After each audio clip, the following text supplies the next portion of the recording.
the strategists in Paris not to forget that Russia also has its forces of nuclear deterrence, as well as to read with great attention the updated nuclear doctrine of our country.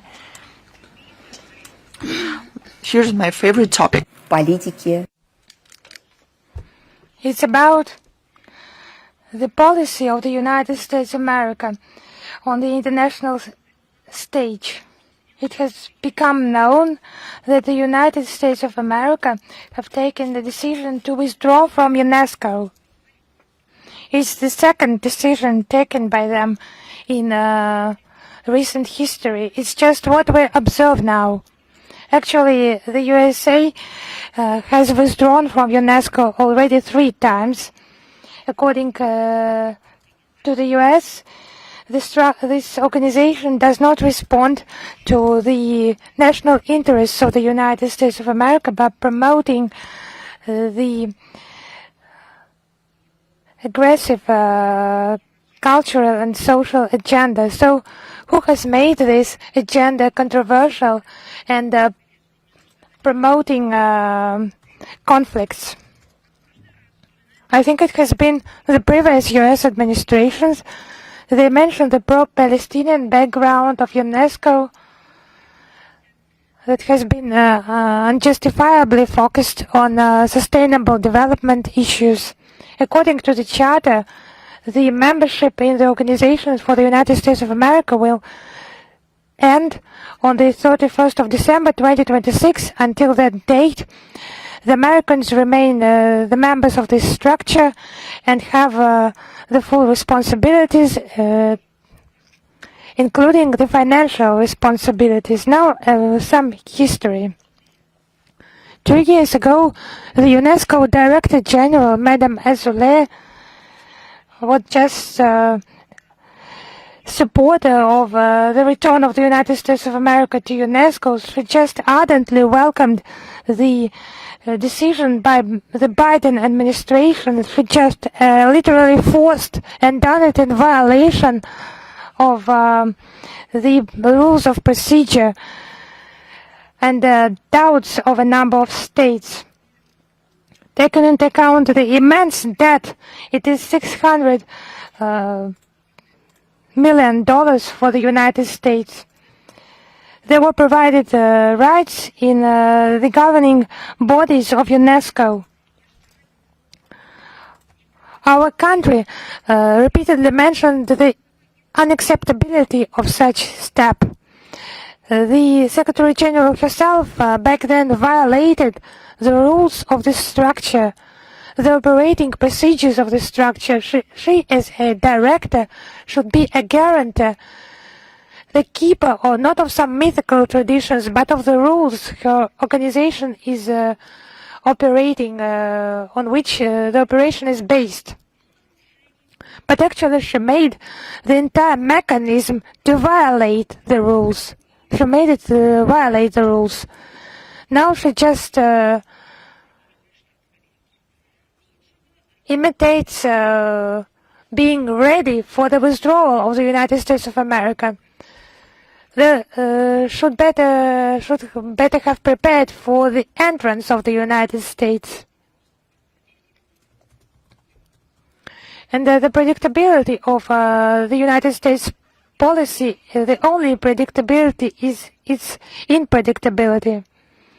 And those notorious budget issues, I will not be surprised if the Global South countries' projects will be cut, their financing will be cut.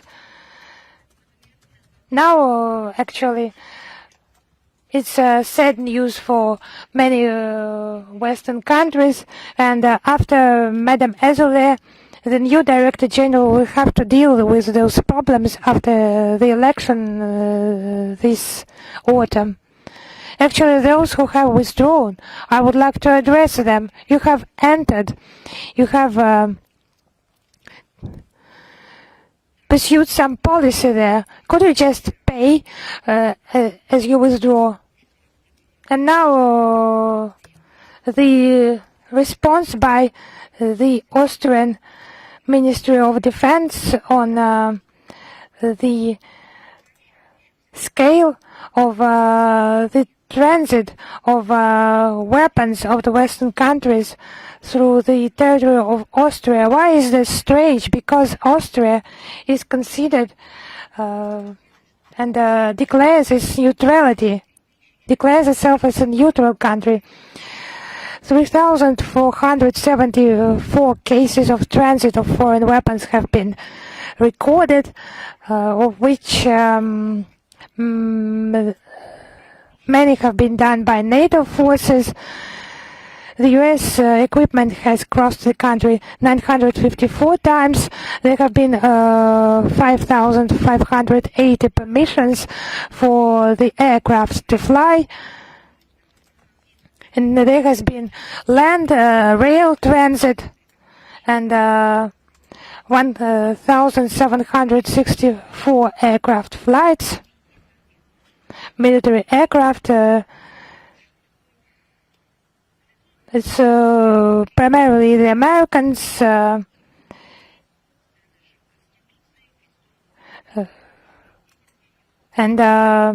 they just violate the neutrality, the constitutional law of 1955. It's just empty words about neutral status, this transit. It's just impossible to make such statements about neutrality. So there is less and less common sense in Western countries. They are not obviously guided by common sense. They are guided by something else. They manipulate against the interests of Austrian people, manipulate not only with the constitutional law norms, but by the opinions of their own population. Because more than 75% of the population support the maintaining of neutrality in its classical sense. The Austrian authorities can prove its neutrality to someone else in words. Actually, in the past, it has been an international mediator in resolving global crises, but now the concepts of Austria and neutrality are incompatible. One more relevant issue. On the 18th of July, the UN General Assembly adopted the resolution draft on key parameters of UN 80 initiative. It's a number of ideas unveiled by UN Secretary General Guterres in order to increase the efficiency of the organization in the lack of financing in the UN budget. It's about cutting the budget spending. This resolution has been supported in essence by all member states. All the objectives of the reforms stated by Mr. Guterres have been supported. The Global South countries and the UN General Assembly has reaffirmed its central role, its inclusive and transparent nature. The resolution has determined such proposals to be justified, to be guided by the relevant procedures, and to avoid double efforts, and to comply with the mandates in the UN activities. We proceed from the fact that the resolution sets a clear framework for an objective analysis and further proposals can be submitted by member states during the consideration of the UN 80 initiative. Now it's about equating the communist ideas by the Czech Republic, equating them with Nazi propaganda. Communists or other movements that are against the human rights and they are to be punished up to 5 years of imprisonment. The initiative has been promoted by the relevant Czech allegedly scientific institutions, including the Institute for the Study of Totalitarian Regime Memory Institute, Memory Museum and platform of the so-called European Memory and Conscience. As they put it, it's unfair legal imbalance. Before it has been only for the Nazi propaganda, but actually it's such a relevant issue for them. The propaganda of the Communist Party in the Czech Republic and Moravia, just such attempts to intimidate those who criticize the current regime. It's harassment of the left parties that have remained. It's just the current situation.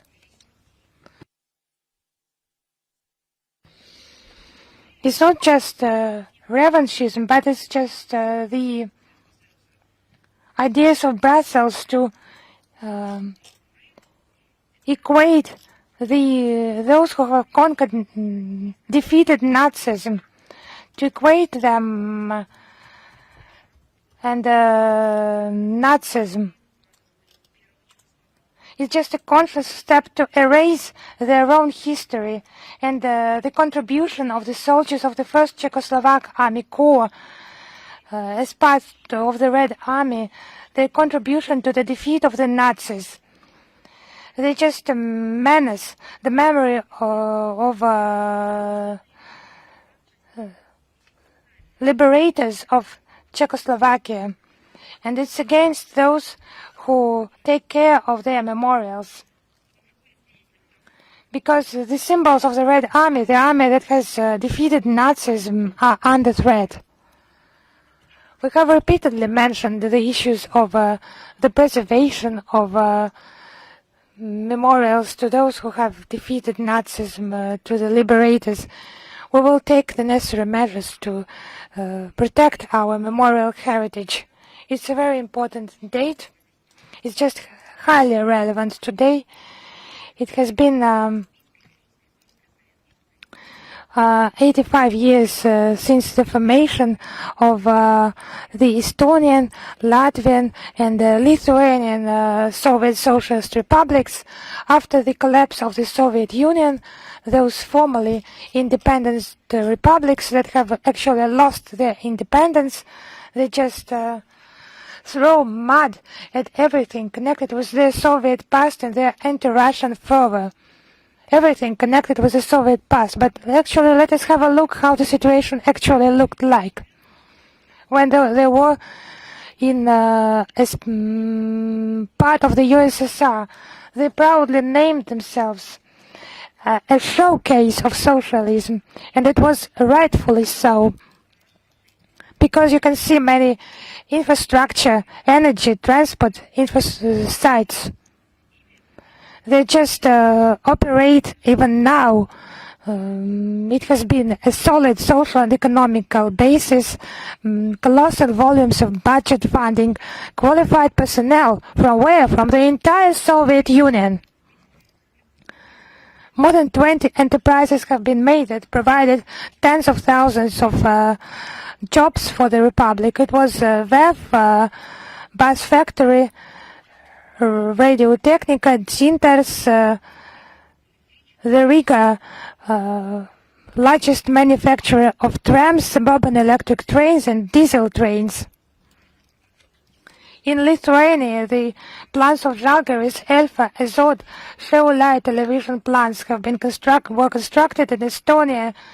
Machine building, electric technical plants in Tallinn. The first gas shale plant in Kolayarva in the world. It has been a considerable level of agriculture. In comparison with other Soviet Socialist Republic, the Lithuanian Soviet Social Republic received more financial input, 3.5 times more than the average level in the USSR. In 1965, the volume of production exceeded 15 times the pre-war level. The developers' most scientific potential was also considerable. In 1940, it was 600 scientists in Lithuania and 6,000 students. In 1973, it was more than 10,000 scientists and 43,000 students in Lithuania. The Riga Polytechnical Institute was one of the best in the Soviet Union for the preparation of the engineer personnel of broad scope. The average per capita income was 547 rubles in 1961, and the average figure exceeded 700 rubles in those republics. Many things were just created from scratch during the time of the Soviet Union. So many things have been just donated. It was a lot of financial input, donations, and when they, as they say, threw off the shackles of Soviet occupations, they are today at the back seat of Europe. Just have a look at the statistical data of the important and demonstrative characteristics of these republics. The current statistics in demography is just shocking. The number of population in Latvia during its so-called independence decreased. How do you think it decreased? Decreased by a third, exactly 33%. It used to be 1.8 million people in 1990. No, now it is 1.8 million people, and 1990 it used to be 2.7 million people. In Lithuania, also by a third, 32%. Now it is 2.5 million people. In 1990 it used to be 3.7 million people. In Estonia, decreased by 17%. Now it is 1.3 million people. In 1990 it used to be 1.57 million people. So, I have, of course, I cite that not for the first time I deal with this issue, but let them remember when the next time they will be talking about some occupation and then they just gained independence, they just flew into the abyss by gaining their independence. Now the anniversary of the baptism of Rus. This religion, the proclamation of the state religion, it took place in the year 988. It was done by Saint Prince Vladimir. According to the chronicles, he began to baptize his compatriots, but there were cases of baptism before him among the princes. The first cases of baptism were in the year 957, the baptism of the Kiev Princess of Olga in Constantinople, and she adopted Christianity in the year 957. The scholar Dmitry Likachov mentioned this Christianity being in accordance with the interests of the country, and bringing the more developed, more universal religion to Rus. And Saint Vladimir began to spiritually unite all these Slavic tribes. Of course, you can read about that in detail. And then the Russian name of Helsinki, that has become a sacred place where many moral values have been set, the values that have determined our life in many aspects in centuries. So the 28th of July, the day of baptism of Rus on the territory of the new Chersonesus Memorial Complex. There will be a grand opening of the Museum of Christianity. Now a very important event, given the upcoming 18th anniversary of the start of the Nuremberg process. The Russian Foreign Ministry prepared an internet project about the activities of the People's Commissariat for Foreign Affairs of the USSR during the Great Patriotic War to establish and bring military criminals to justice. This project has copies of documents of Soviet foreign political agency from the Archive of Foreign Politics of the Russian Federation. The systematic atrocities and violation committed by the German invaders during the Patriotic War is seen in a lot of documents, including telegrams, notes, and notas of the People's Commissar for Foreign Affairs, Molotov, including on the basis of trophy German documents showing outrageous actions of the Nazi invaders on the Soviet territories occupied by them. You have to read, look at it.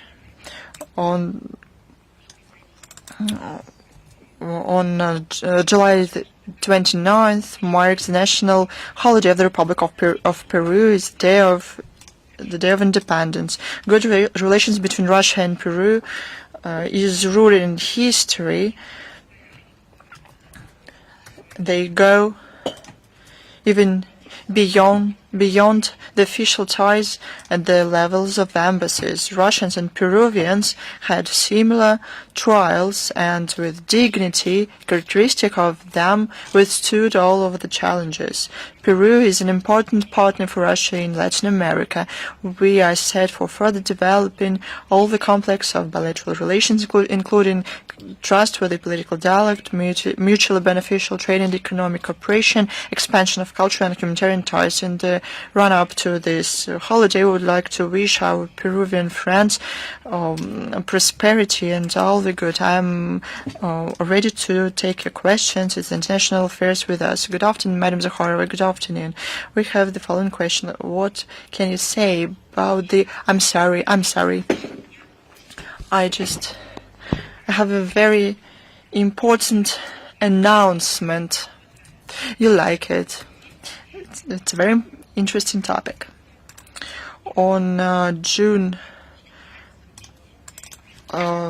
30th this year, the UNGA adopted a resolution titled Promoting Interreligious and Intercultural Dialogue and Tolerance and Countering Hate Speech. The text confirms that, I quote, hate speech, racism, racial discrimination, xenophobia, related forms of intolerance, gender discrimination, acts of extremism can contribute to driving the outbreak, escalation, and recurrence of conflict and undermine initiatives to address root causes of conflicts and prevent and resolve conflict, as well as reconciliation, reconstruction, and peace-building efforts. This very document notes, I quote, any advocacy of national, racial, or religious hatred that constitutes incitement to discrimination, hostility, or violence should be banned by law. At the same time, it registers the exponential spread and proliferation of hate speech, disinformation, and misinformation. The resolution, I quote, urges member states to refrain from creating or disseminating false or misleading information, as well as from conducting or sponsoring domestic or information operations that willfully spread hate speech in ways that are contrary to their obligations under international law. End of quote.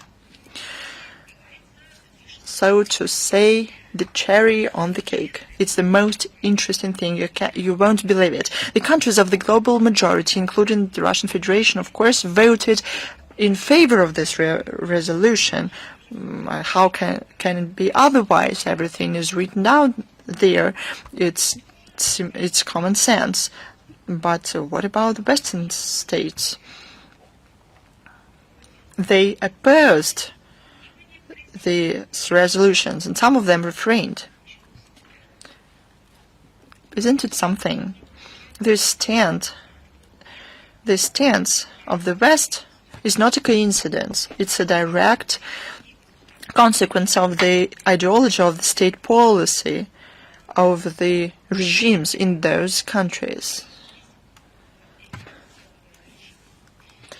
Many times, including during our briefings and in the accounts of the ministry in social networks, we gave numerous Russophobe quotes of the Kiev regime representatives as well as the representatives of the Western elites. What a thing. The global majority, because of common sense, because of morality, international law, legality, the ideas of good, adopt a resolution. This resolution, and the West opposes this or refrained from voting. To arrange this vote and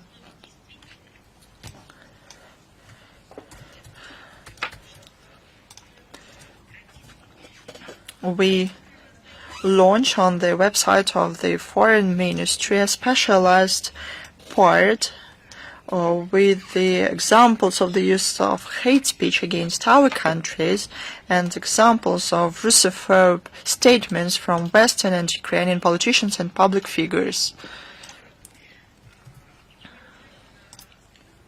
We will provide you with the link in the text of today's briefing.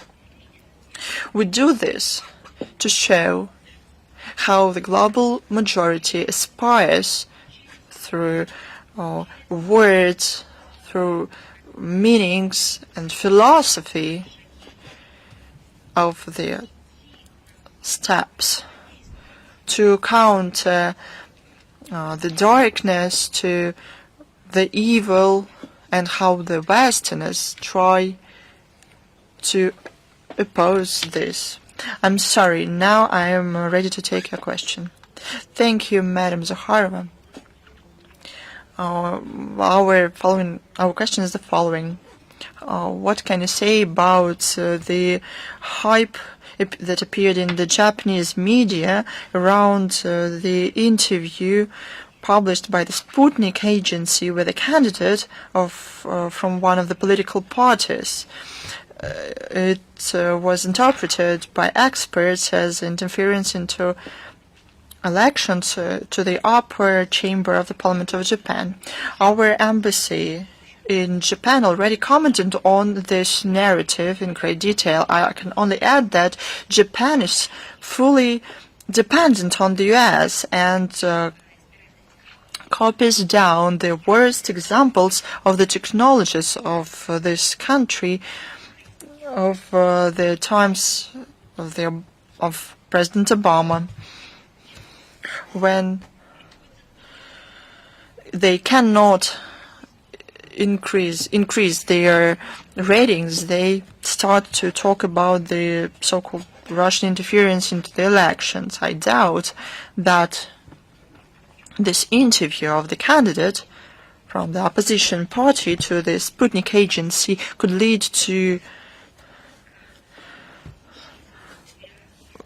a spectacular failure of the ruling coalition promoting Russophobe narratives. If it is so, I think Sputnik agency can ask for more salary or benefits. This is inadequate response to internal political processes in Japan. I think probably he should think about whether the internal policy of the Japanese authorities chose to the wishes of the Japanese people and not to justify themselves and their mistakes. Thank you. One more question, if I may. I would like to know your words about the Cyprus settlement in the format 5+1 that took place in New York. We are following the developments. We note the consistent efforts of the UN General Secretary. They resulted in the meeting 5+1 format. We saw the outcomes and the schedule of contacts until the end of the year. We hope that the implementation of the new initiatives will strengthen confidentiality between the sides and will get the sides closer to finding common denominators. We reconfirm the commitment to the stance of the UN in finding solutions to this issue. The people of the island should participate in this, and the solution should take into account the interests of both sides. Thanks to you. Is the RIA Novosti with us? Good afternoon, Madam Zakharova. Good afternoon, RIA Novosti Agency. We have one question today, if I may.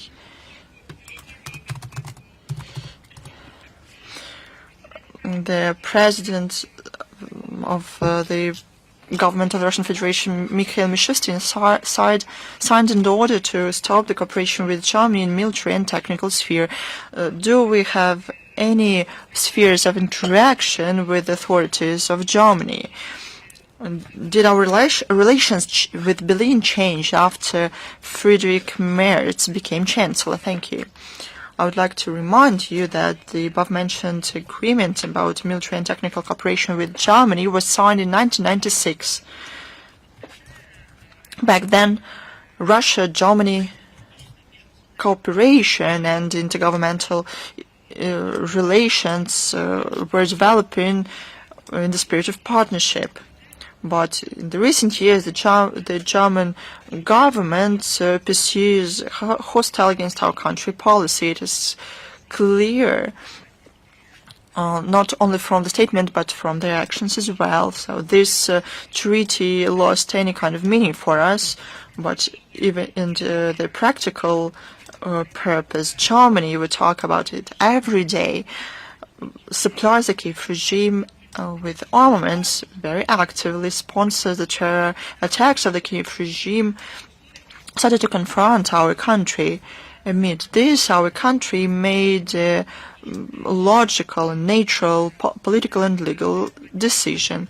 We maintain German bilateral contacts through diplomatic channels. We are open to political contacts with the German side and with other countries on their request if there is any kind of sense. But what do we hear from Berlin?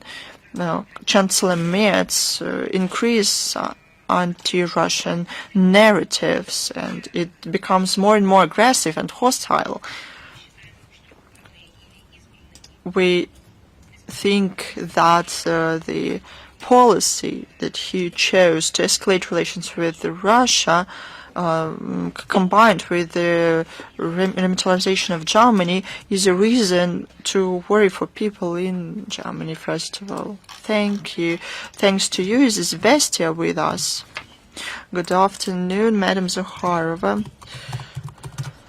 We have one question. Recently, the Western countries, and first of all, US, say that they are going to sign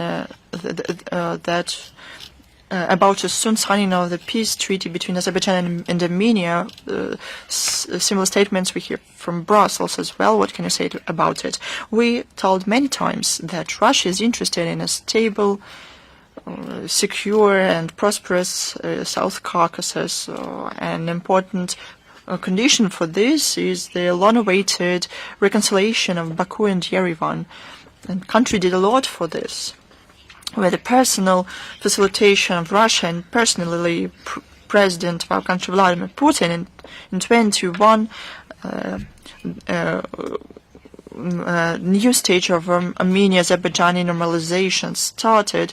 A roadmap was worked out on all strategic direction. It includes a peaceful a peace treaty, the blocking of transport and economic communication in the region, delimitation and demarcation of state borders, development of contexts between the public society. Azerbaijan and Armenia prefer direct bilateral dialogue. We respect this choice. It is up to them to negotiate and to live next to each other, their neighbors. If they found a way for the direct dialogue, it's their decision. We still are prepared to facilitate our partners on all the range of issues. We were ready to give the platform for consultations, for signing a peace treaty and the establishment of state relations between Azerbaijan and Armenia, whether they needed help or not.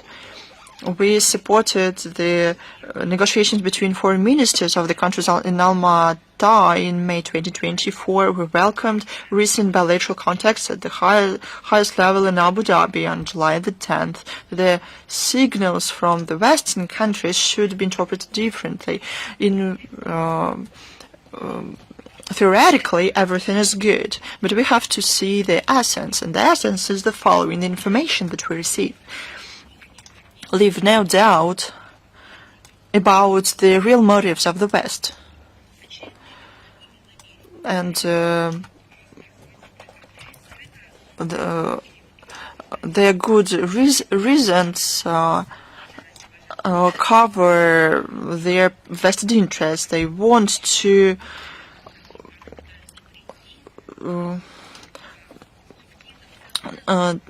make the Armenia-Azerbaijan normalizations beside the region. These countries try to find consensus decisions on their own or with the support of their closest neighbors. The Westerners, however, want to change the track of the reconciliation of Baku and Yerevan, and we know where this way end up in. They want to gain scores and to say about yet another success of the Western diplomacy. In reality, it will lead to the balancing of the security system in the region, undermining of the principles of the regional independence.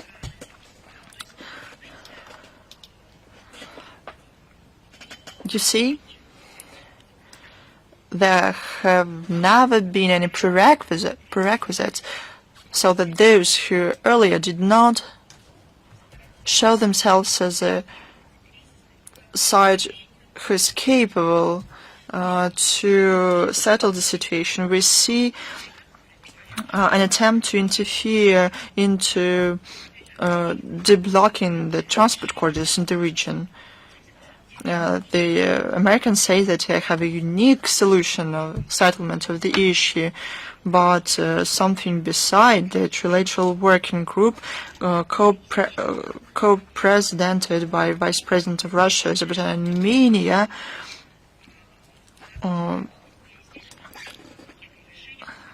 in 2023 we were close to the package solution, providing for gradual deblocking of all the roads, development of transport and logistics architecture of South Caucasus for the interests of Azerbaijan and Armenia and other countries.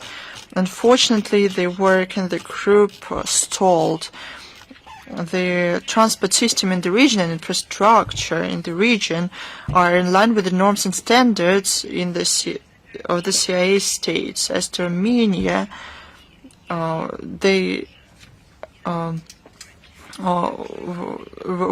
we have to mention the Eurasian Economic Union as well. The countries of the collective West do not hide that they are undermining this effort. Thank you. Thank you. Is China Media Corporation with us? Yes. Hello, Madam Zakharova. Good afternoon. And we have two questions today. First of all, yes, I understand that many things have been already said. What's your assessment of another round of negotiations between Russia and Ukraine? I think all the assessments have been provided by the head of the Russian delegation, Mr. Medinsky. We have nothing to add. If you have some specific questions, please send them to us. But the global assessments have been given, were given yesterday at the press conference.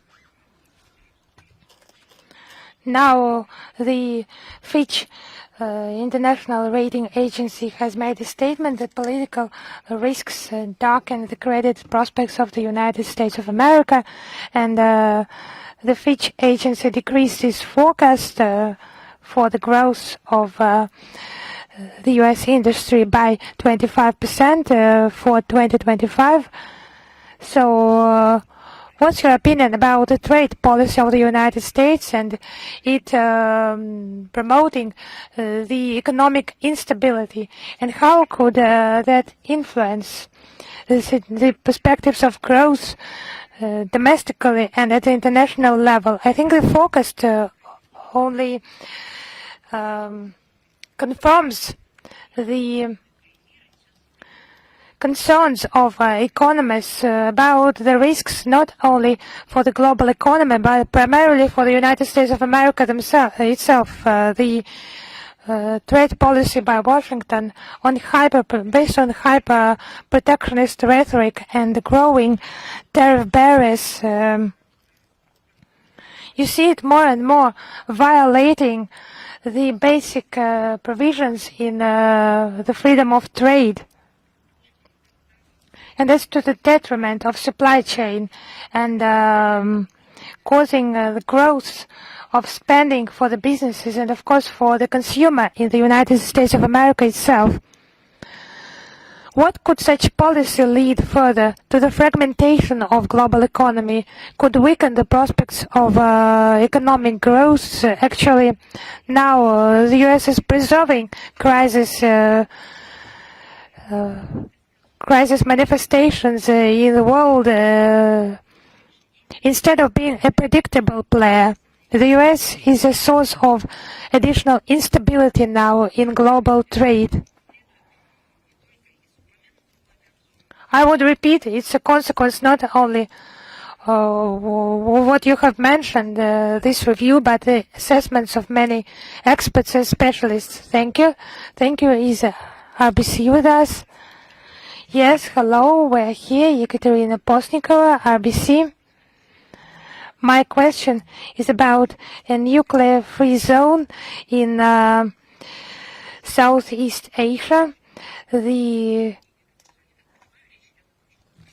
On the sidelines of the forum in Malaysia, it has been stated that Russia is planning to participate in the Bangkok Treaty. What would be the consequences of Russia joining this treaty, and what could be the terms of signing this protocol, and what is required for that? Actually, the quote you have provided, it's not. It does not testify to the full extent about the situation. It's ASEAN countries that participate there, and it's additional addendum to the treaty. It's about all the existing nuclear weapon-free zones. I would remind that the Bangkok Treaty was concluded with ASEAN countries in 1995. In Russia, all the domestic procedures have been finalized to join this protocol. According to the order of the President of the Russian Federation, the Russian Foreign Ministry has been ordered to requested to sign it with all the amendments and interpreting statements, but the Southeast Asia countries are just not ready to make this process official. We are ready to sign any time, but with our standard additions that are in accordance with the norms of international law and not affecting the interests of states.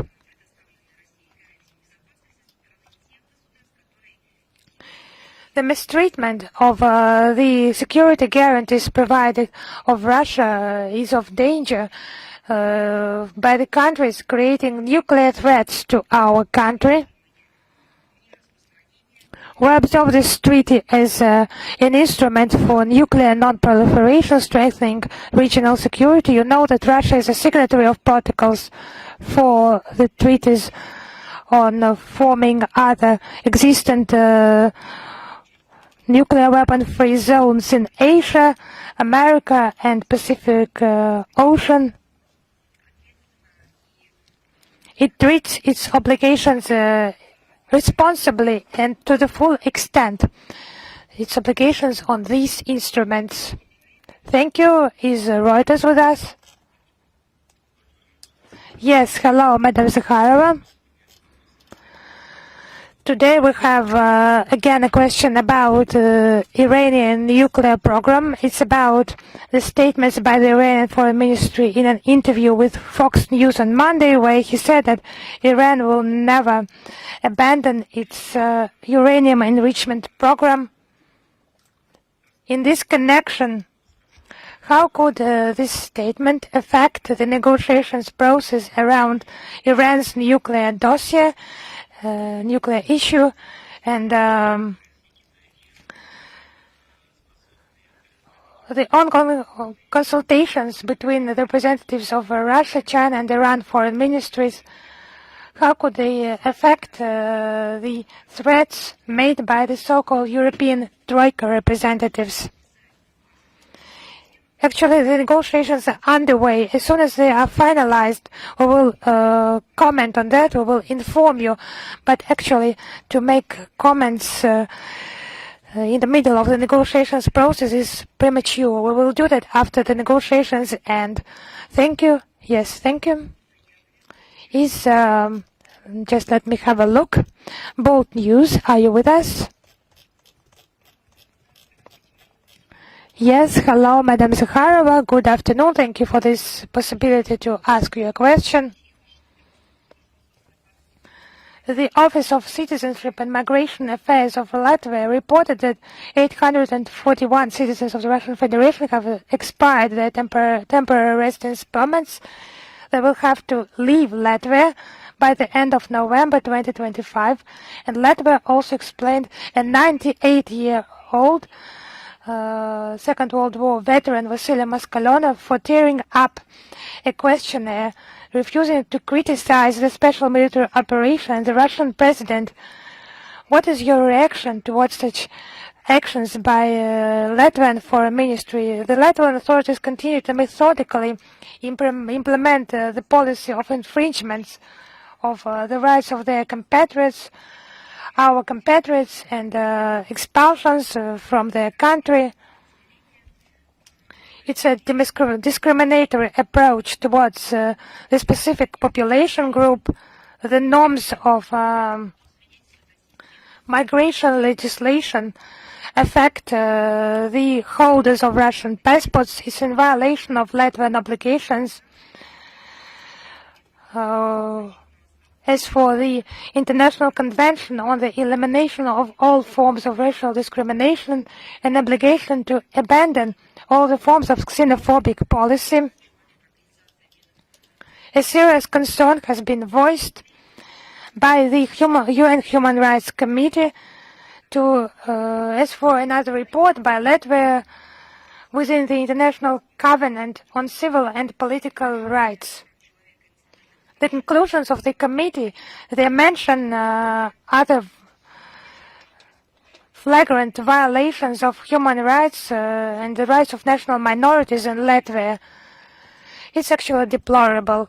It's especially deplorable because it affects pensioners, elderly people. They should be definitely treated differently. Other approaches should be used here. They should be supported. I don't know, it's enshrined in the legislation of this country.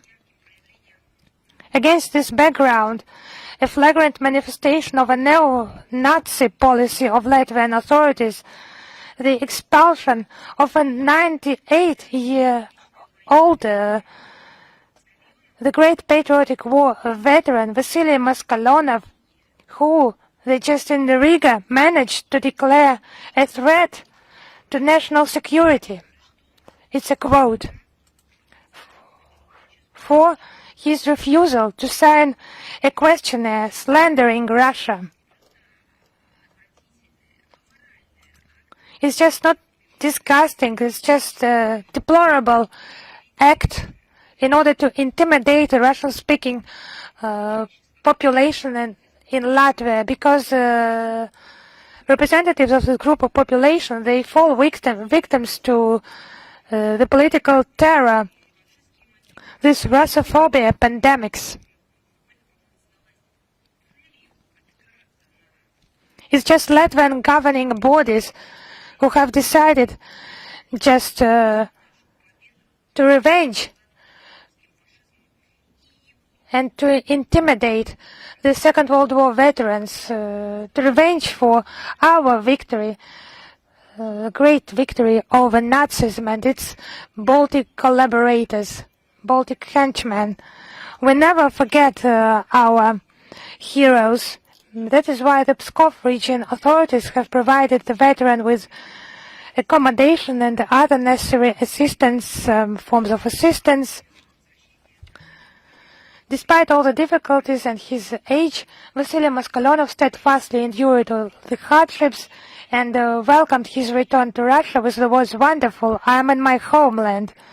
So we welcome the return of our compatriots and those who intimidate them. Their fate is known from the history books. It's well known. However they try to destroy them, to burn them, we perfectly know that it's impossible to rewrite history. Thank you. Is Lenta.ru with us? Yes, hello, Madam Zakharova. I would like to ask about Latvia's neighboring country, Poland. Actually, it addressed the Polish citizens on the territory of Russia by recommending them to leave the territory of Russia. And what's the assessment of Russia of such unfriendly actions by Warsaw? Actually, it's quite an interesting story. Let us just study that in detail. It's cutting the decrease of the consular presence of Poland in Russia. And people who have Russian citizenship are considered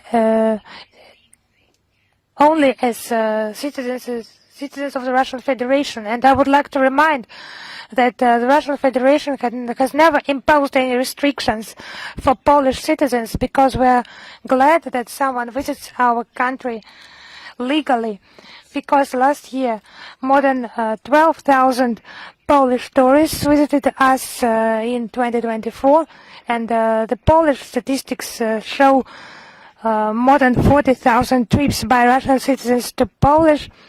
So those citizens visited our country despite the blatant Russophobia in Poland, despite this government campaign they are trying to impose.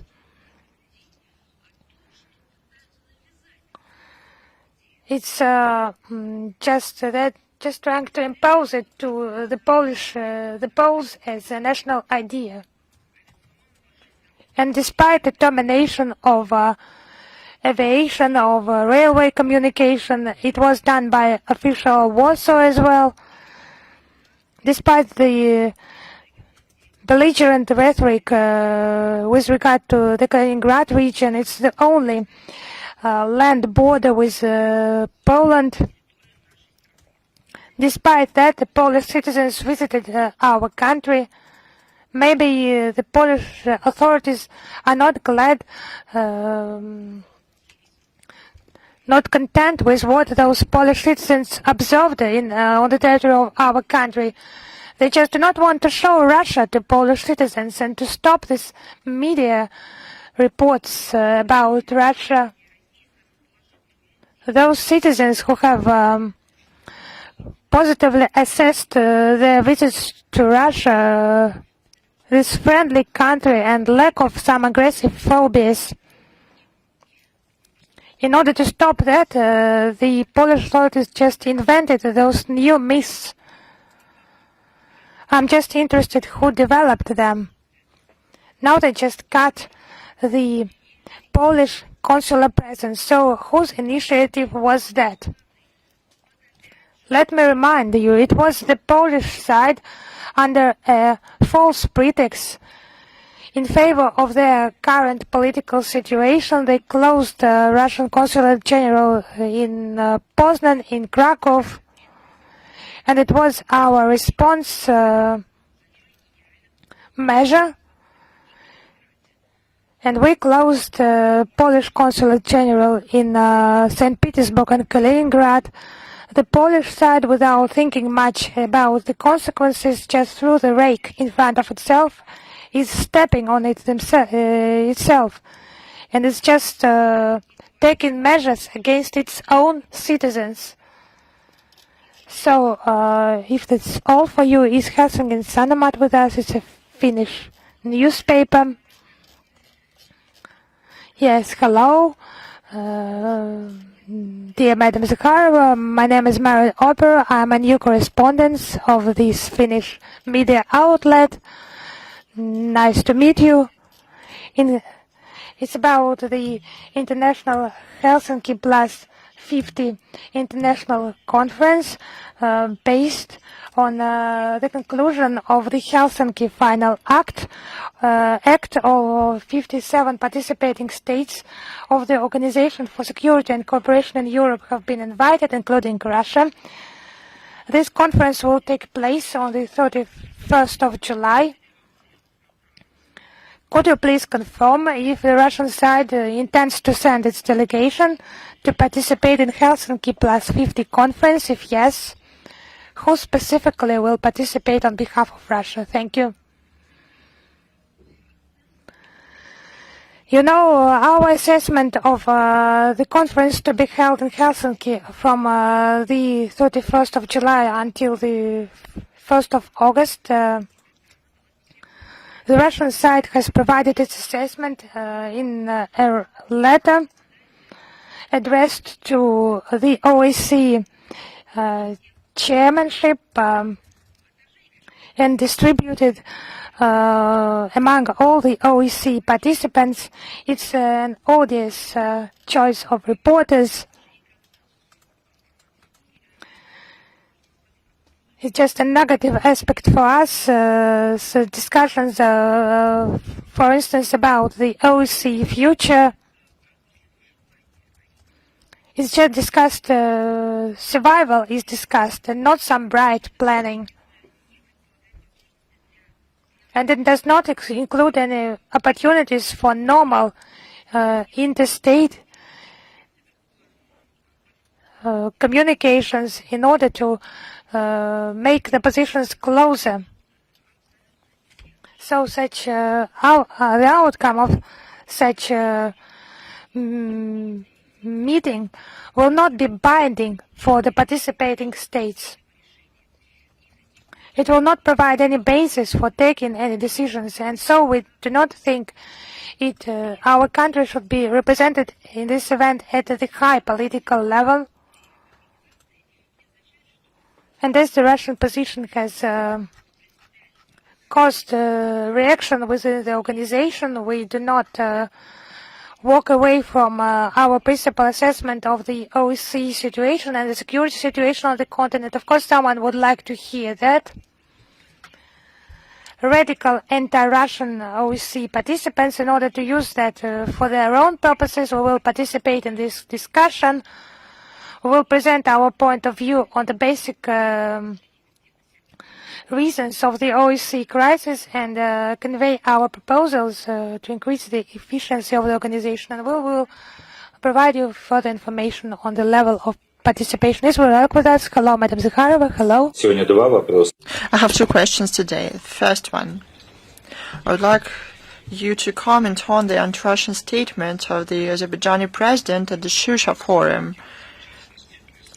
In particular, the call on to the Ukraine not to agree to recognition of the Donetsk, Lugansk, Zaporozhye, and Kherson regions as Russian entities. He was also given by a Ukrainian journalist chevrons of Ukrainian divisions. Does this reflect the declaration of Baku to have partnership relations with Russia? Whoever said this, in terms of issues of principle for us, we responded by the administration of the president, but besides many other things, I was surprised and shocked at this forum is the presence of the criminal, according to the Russia's criminal code.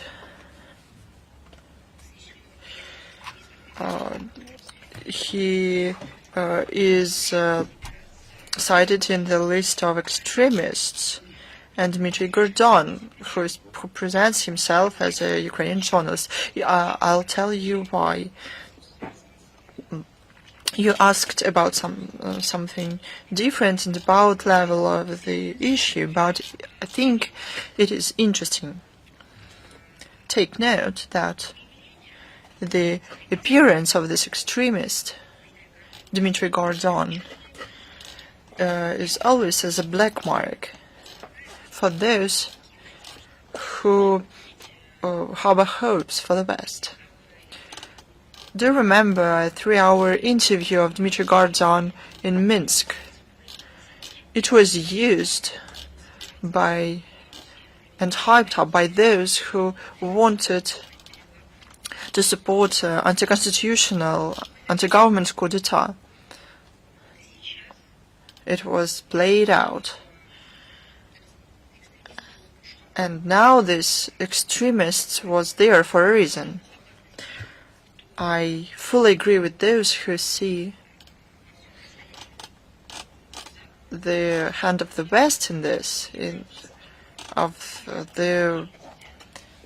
those who hate peace and stability in our countries.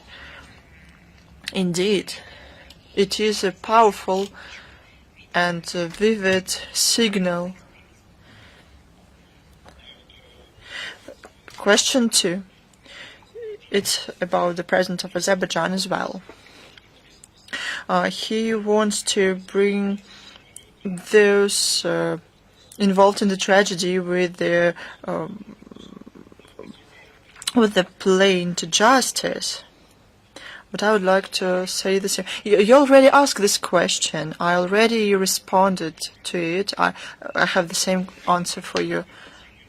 So you have no information. No one is brought to justice in Azerbaijan for the killing of Russian soldiers. If I have information, I will share this. Thank you.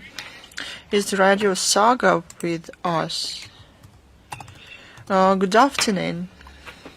Good afternoon, Madam Zakharova. Good afternoon, colleagues. We'll be happy to see you in Finland, because we are from Iceland. I would like to ask you about the Russia-Azerbaijan relations. Given the recent developments, the arrest of Russian citizens,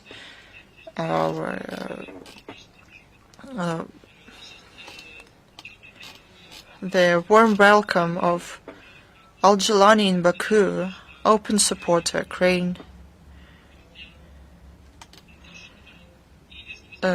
statements, strong statements of President Aliyev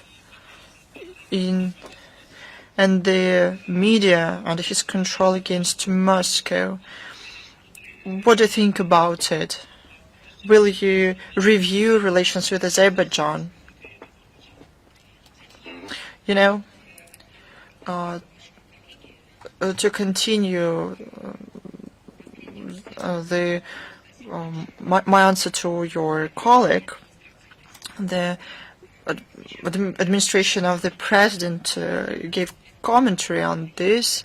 Our relations are undergo a very difficult period. We expect the normalization as soon as possible. The first step is the release of the Russian citizens who are still kept by the Azerbaijani forces. The Russian ambassador in Azerbaijan was called to the ministry. The ambassador of Azerbaijan was called to our ministry, and he was given a note demanding release Russian citizens. As far as we're concerned, there's no reasons, there's no ground for such actions of the Azerbaijani law enforcers. I hope that I answered your question. Can I specify one thing? Well, can this be seen? And why Azerbaijan? Please, I already commented on this. If you would like to understand the grounds for these detentions, ask the Azerbaijani side. I think that they will tell you. Thank you for your answer. Thanks to you. Is news.ru with us? Good afternoon. The news.ru website. We have one question for you today. A number of international experts say that the negotiation in Istanbul was the last chance for Kiev to retain the statehood. What do you think about it? You know,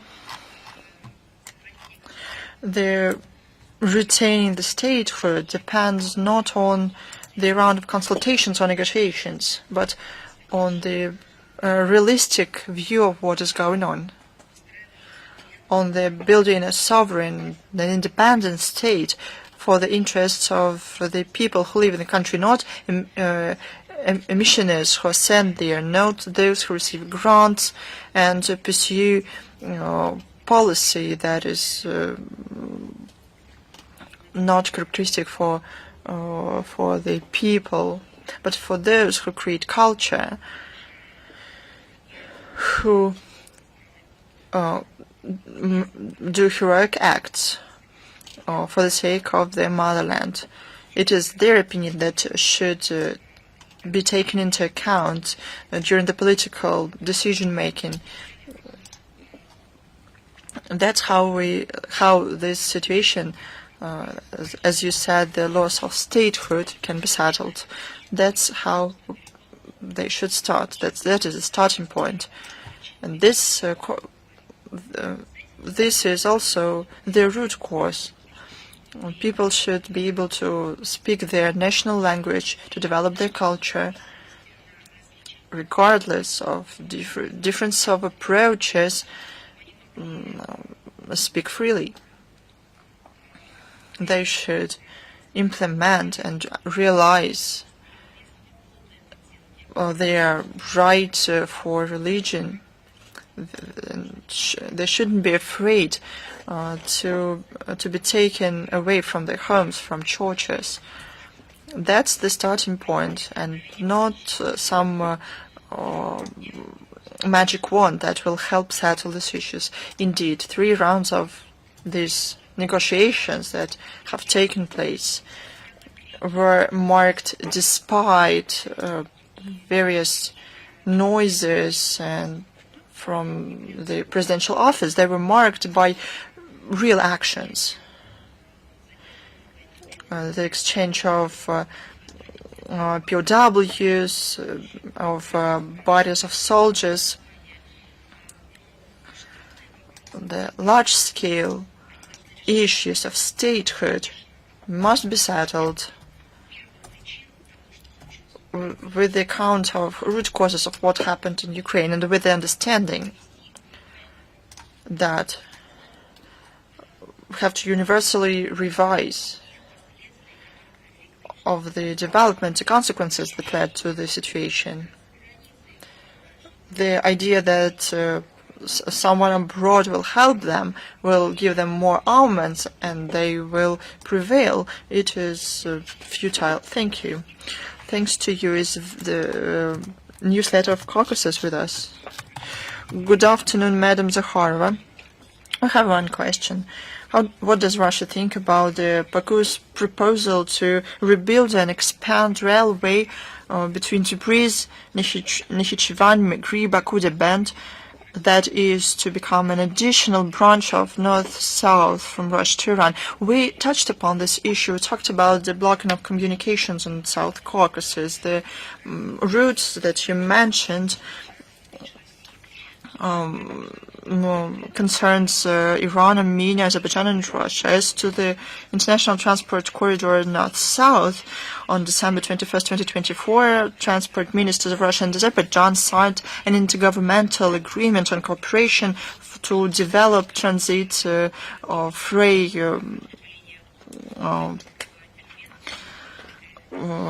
routes. On this corridor. Russia is interested in continuing cooperation with Azerbaijan and Iran in this regard. Is Author E with us?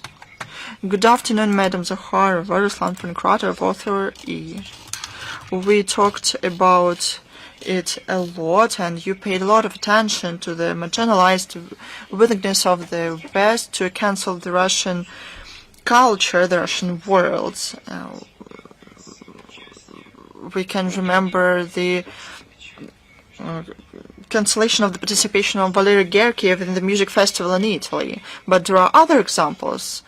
For example, on the day before yesterday, on July 22nd, China opened a wonderful, in all senses, an exhibition of the Tretyakov Gallery, Ilya Repin. Can you tell about it in greater detail? What's the public response to this?